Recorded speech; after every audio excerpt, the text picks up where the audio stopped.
Hello, and thank you for joining me on another episode of the Tech Exec podcast, where we create world-class engineering teams. As always, I'm your host, Aviv Ben-Yosef, Tech Executive Advisor, and our subject today is actually something that I realized I've been saying to a few clients and advisory calls, and I realized that this is something that you all ought to know.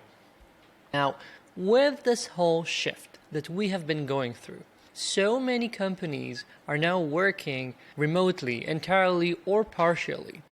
And as part of that shift, you might be noticing that you need to be spending more time and energy helping your engineers grow, focus, and foster their professionalism. The issue is, however, that we are often not doing the right kind of focus work here. What am I talking about? You might have read in one of my previous articles the concept of the tech to product continuum.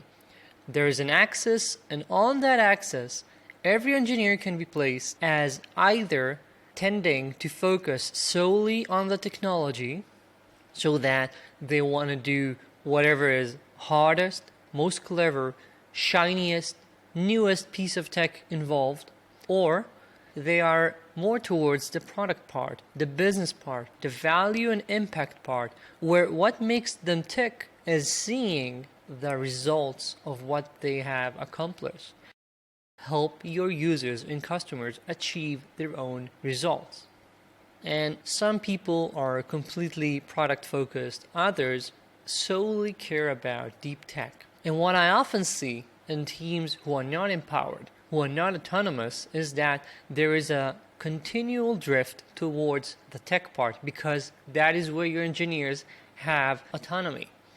If you do not connect them to the business, if they do not understand the results and the impact of what they're doing, and if they are not able to come up with their own innovation and create tech capital that helps the business, they will simply go and have 3-hour-long discussions about your code conventions, the way you should be naming your get commits, and so forth. And don't get me wrong, it does make sense to invest some time in this, but I'm talking about the proportionality of it. How much time do you want to focus on that, and how much time do you want to invest on your engineers thinking, how can they make the product better? How can they create a new tool, a new process to help them achieve goals faster?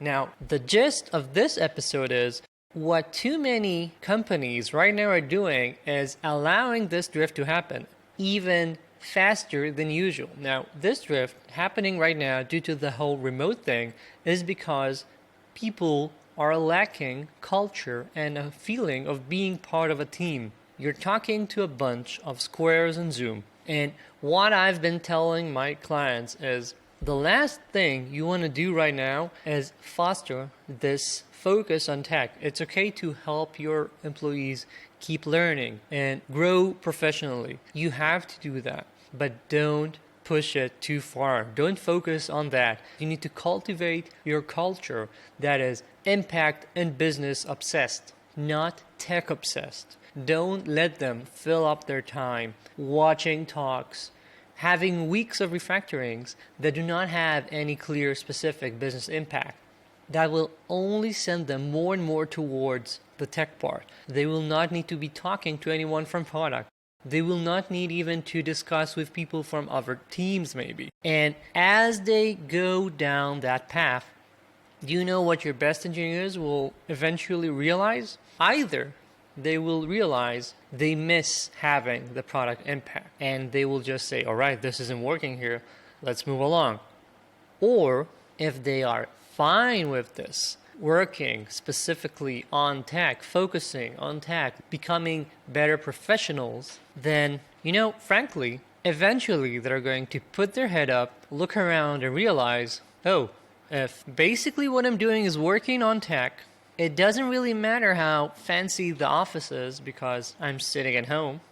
It doesn't really matter who I'm working with because, it's just the Zoom squares. It can be different faces on those Zoom squares, but I'm just doing tech. I'm working on stuff. There's no chit-chatting, there's no tea breaks.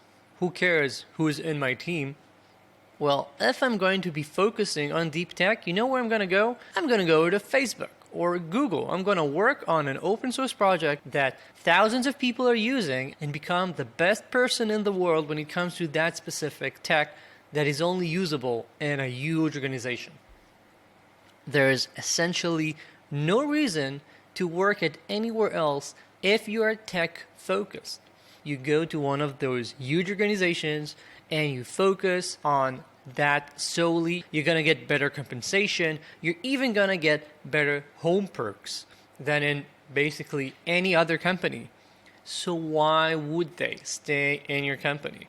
I always stress the importance of having to connect your people to the business, of having them look at impact. And now, more than ever, this is a crucial thing to do.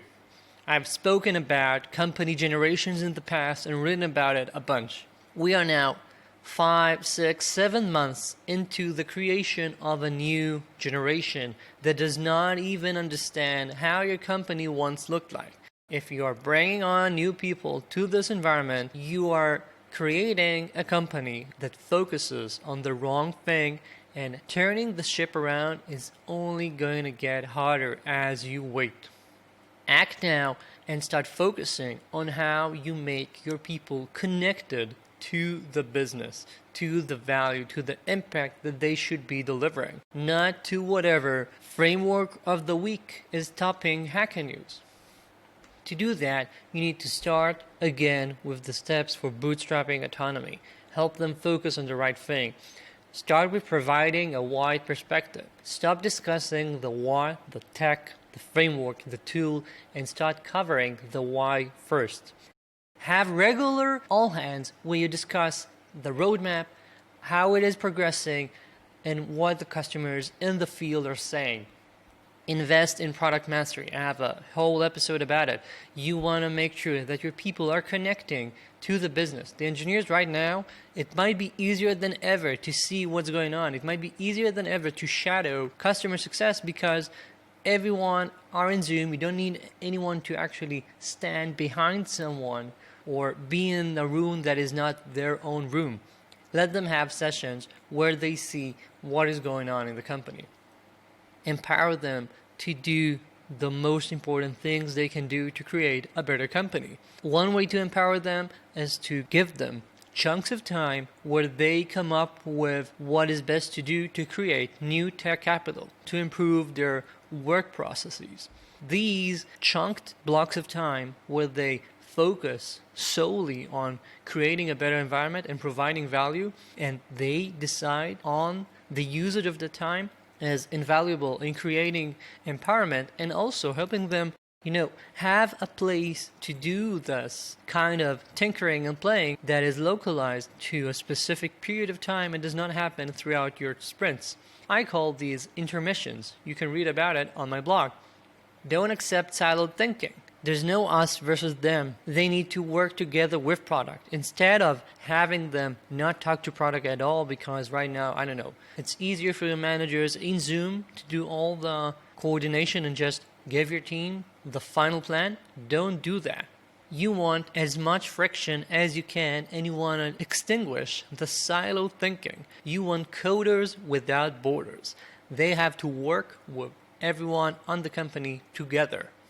And lastly, you and all of your managers need to be putting your coach hat on regularly, every one-on-one. This is not a single meeting kind of thing. This is a journey that we are on, and you need to make adjustments. Help everyone hone their efforts until this becomes ingrained. Coach in every one-on-one so that your people become empowered, so that they understand what is happening with the product, so that they come up with their own ideas and questions, so you see that they are moving on that continuum closer to the product side. They do not have to be squarely at 100% product focus. I'm not saying that is the right thing to aim for. I am saying that you want to make sure that they move along and that you do not have them drift slowly but surely towards the tech part. If you want to hear more, My email is in the show notes. Send me an email and I'd love to chat with you about this. Other than that, thank you for joining me. And if you have not yet, subscribe to the best online newsletter for tech executives. The link is in the show notes. Thank you and talk soon.